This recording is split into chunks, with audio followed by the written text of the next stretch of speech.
போக்கோலேருந்து X7 5G அப்படிங்கிற ஒரு midrange smart ஃபோனை போக்கோட X7 ப்ரோ கூடயே வந்து போக்கோ நிறுவனம் லான்ச் பண்ணியிருக்காங்க. இந்த போக்கோட X7 5Gயில் என்ன விஷயங்கள் வருது அப்படிங்கிறத டீட்டெயிலாக இந்த வீடியோவில் பார்க்கலாம். வீடியோக்குள்ள போக முன்னாடி சேனல் சப்ஸ்கிரைப் பண்ணிங்க, பக்கத்தில் பெல் ஐக்கனை பிரஸ் பண்ணி தொடர்ந்து ஆதரவு தாங்க. முதல்ல இந்த ஃபோனில் இருக்கிற ஃப்ரண்ட் சைடில் இருக்க டிஸ்பிளேலேருந்து ஆரம்பிக்கலாம். இந்த ஃபோனில் ஒரு 6.67 இன்ச்க்கான 1.5K OLED டிஸ்பிளே கொடுக்குறாங்க. இந்த டிஸ்பிளேக்கு 120 ஹெர்ட்ஸ்க்கான ரெஃப்ரெஷ் ரேட், 240 ஹெர்ட்ஸ்க்கான டச் சாம்பிளிங், 2560 ஹெர்ட்ஸ்க்கான instant touch sampling rate, 3000 nits வரையும் பீக் பிரைட்னஸ், 1920 ஹெர்ட்ஸ்க்கான high frequency PWM dimming support மாதிரியான விஷயங்கள் இந்த டிஸ்பிளேயோட வருது. மேலும் இந்த டிஸ்பிளேக்கு வந்து 12 பிட் கலர் டெப்த் சப்போர்ட் இருக்கு. அது மட்டும் இல்லாமல் டால்பி விஷன் HDR10+ சப்போர்ட்டும் இருக்கு. டிஸ்பிளே ப்ரொடெக்ஷனுக்காக கார்னிங் உள்ள கிளாஸோட பிக்டஸ்ட் 2 கிளாஸ் பயன்படுத்துறாங்க. நல்ல ஸ்ட்ராங்கான கிளாஸாக வருது. இது ஒரு பஞ்ச் ஹோல் டிஸ்பிளேயாக கொடுத்துருக்காங்க. அது மட்டும் இல்லாமல் நமக்கு இன் டிஸ்பிளே ஃபிங்கர் பிரிண்ட்ஸ் கடனும் தராங்க. ஸோ டிஸ்பிளே ஒரு சூப்பரான ஒரு நல்ல ஒரு டிஸ்பிளே கொடுத்துருக்காங்க. நல்ல ஒரு குவாலிட்டியான வியூவிங் ஆங்கிள் எக்ஸ்பீரியன்ஸ், அது மட்டும் இல்லாமல் மீடியா கன்செப்ஷனுக்கு இது நல்லாவே இருக்கும். அடுத்ததாக இதோட பெர்ஃபார்மன்ஸ் பற்றி பார்க்கலாம். இந்த ஃபோனை நமக்கு மீடியா கூட Dimensity 7300 Ultra அப்படிங்கிற ஒரு 4 நானோமீட்டர் ப்ராசர் கொடுத்துருக்காங்க. இதோட மேக்ஸிமம் கிளாக் ஸ்பீட் 2.5 GHz வரையும் போகும்.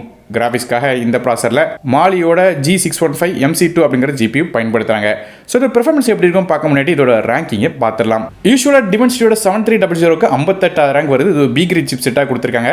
மார்க்னு பார்க்கும்போது 100க்கு 45 மார்க் எடுக்குது. ஆனால் Dimensityயோட 7300 Ultraவோட கிளாக் ஸ்பீட் கூட கொஞ்சம் அதிகமாக இருக்கும். அதனால நமக்கு வந்து ஒரு 52 ரேங்க் கிட்ட இந்த ப்ராசர் இருக்கிறதுக்கான சான்ஸ் இருக்குது. அதனால் அது பெர்ஃபார்மன்ஸ் எப்படி இருக்கும் கேட்டிங்கன்னா, ஆப்ஸ் ரன் பண்ணலாம், மல்டி டாஸ்கிங் பண்ண முடியும். கேம்ஸ்னு பார்க்கும்போது interval games, mid setting games, சில ஹெவியான கேம்ஸ் விளையாடலாம். ஹெவியான கேம்ஸ் வந்து எல்லா கேம்ஸ் வந்து ஓரளவு மிட் செட்டிங்ஸில் வச்சு விளையாட முடியும். ஸோ ஓரளவு கேப்பபிளான சிப் செட் கொடுத்துருக்காங்க. மற்றபடியாக ரேம் மற்றும் இன்டர்னல் ஸ்டோரேஜ் அப்படின்னு பார்க்கும்போது இந்த ஃபோன் 2 டிஃபரெண்டான கான்ஃபிகரேஷன் வருது. 8GB RAM with 120GB storage மற்றும் 8GB RAM 2GB ஸ்டோரேஜ் அப்படிங்கிற 2 கான்ஃபிகரேஷன் தராங்க. ரேம் வெர்ஷன் LPDDR4 RAM பயன்படுத்துறாங்க. ஆனால் ஸ்டோரேஜ் வந்து UFS 2.2 தான் கொடுத்துருக்காங்க. ரொம்ப ஃபாஸ்ட்டான ஸ்டோரேஜ் கிடையாது, ரொம்ப ஸ்லோவான ஸ்டோரேஜாக தான் இருக்குது. அதனால நமக்கு வந்து இதை கம்பேர் பண்ணி பார்க்கும்போது போக்கோவோட X7 Pro இன்னும் கொஞ்சம் பெட்டராக இருக்கும். அதில் வந்து நல்ல ஒரு அப்கிரேட் வந்து கொடுத்துருந்தாங்க. இந்த ரேம் இன்டர்னல் ஸ்டோரேஜ் அப்போ சிப் செட்டில் வந்து நல்ல ஒரு அப்கிரேட் கொடுத்துருந்தாங்க.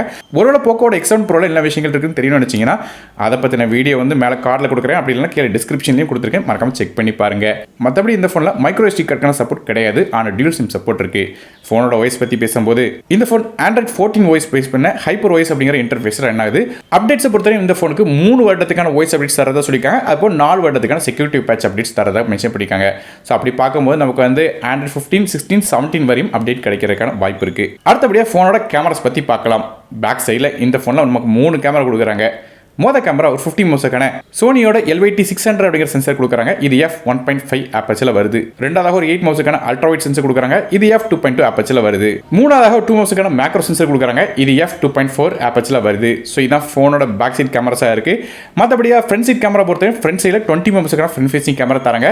இது போய் இந்த ஃபோனுக்கு இன்ஃப்ராரெட் சென்சரும் இருக்கு. அதனால ஃபோனை வந்து ரிமோட்டாக கூட யூஸ் பண்ணிக்கிட முடியும். மற்றபடியாக இந்த ஃபோனில் ஒரு பெரிய பாசிட்டிவான விஷயம் என்ன கேட்டீங்கன்னா, இந்த ஃபோனோட பில்ட் குவாலிட்டி. அதாவது இந்த ஃபோனுக்கு IP66, 68 மற்றும் 69க்கான ட்ரிபிள் ரேட்டிங் கொடுத்திருக்காங்க. ஆனால் தண்ணிக்குள்ள ஃபோன் விழுந்தாலும் எந்த விதமான பிரச்சனையும் ஆகாது மென்ஷன் பண்ணிருக்காங்க. மற்றபடி ஃபோனோட திக்னஸ் கொஞ்சம் அதிகம் தான். அதாவது ரெகுலர் வெர்ஷன் வாங்கினீங்கன்னா அது 8.4 மில்லிமீட்டருக்கான திக்னஸோடும், அதுபோல் வேக லெதர் ஃபினிஷிங்லேயே ஒரு மாடல் வருது. அது 8.55 மில்லிமீட்டர் திக்னஸோட வருது. மற்றபடி ஃபோனோட வெயிட் 190 கிராம் வெயிட் வருது. அடுத்தாக இந்த ஃபோனோட நெட்வொர்க்ஸ் பற்றி பேசலாம். இந்த ஃபோனில் நமக்கு 5Gக்கான SANC சப்போர்ட், டியூல் 4Gக்கான VoLTE, Wi-Fi 6, Bluetooth 5.4, NFC மாதிரியான விஷயங்கள் கொடுக்குறாங்க. அதே பேட்டரிஸை பற்றி பார்க்கலாம். இந்த ஃபோனில் ஒரு 5500 mAh பேட்டரி கொடுக்குறாங்க. இதை சார்ஜ் பண்ணுறதுக்கு 45 வாட்க்கான ஃபாஸ்ட் சார்ஜிங் சப்போர்ட் வருது. சார்ஜ் பண்ணுறதுக்கு USB Type-C போர்ட் வருது. ஸோ ஓரளவு டீசெண்டாக சார்ஜ் பண்ண முடியும். 45 வாட் ரொம்ப ஃபாஸ்ட்னு சொல்ல முடியாது. கிட்டத்தட்ட 1 மணி நேரத்துக்கு மேலே சார்ஜ் பண்ணுறதுக்கு டைம் எடுத்துக்கிடும். போக்கோட இந்த X7 கலர்ஸ் எப்படின்னு பார்க்கும்போது நமக்கு வந்து போக்கோ எல்லோ, காஸ்மிக் சில்வர் மற்றும் கிளேசியர் கிரீன் அப்படிங்கிற 3 கலர்ஸ் வருது.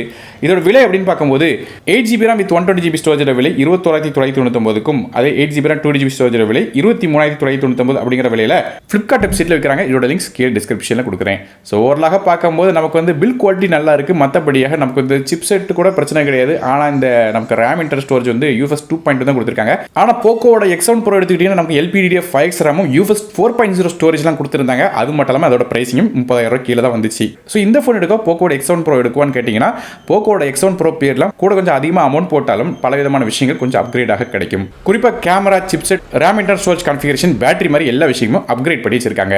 ஸோ நீங்கள் இந்த போக்கோட X7 ஸ்மார்ட் ஃபோனை பற்றி என்ன நினைக்கிங்க அப்படிங்கிறத கீழே கமெண்ட் செக்ஷன் மென்ஷன் பண்ணுங்க.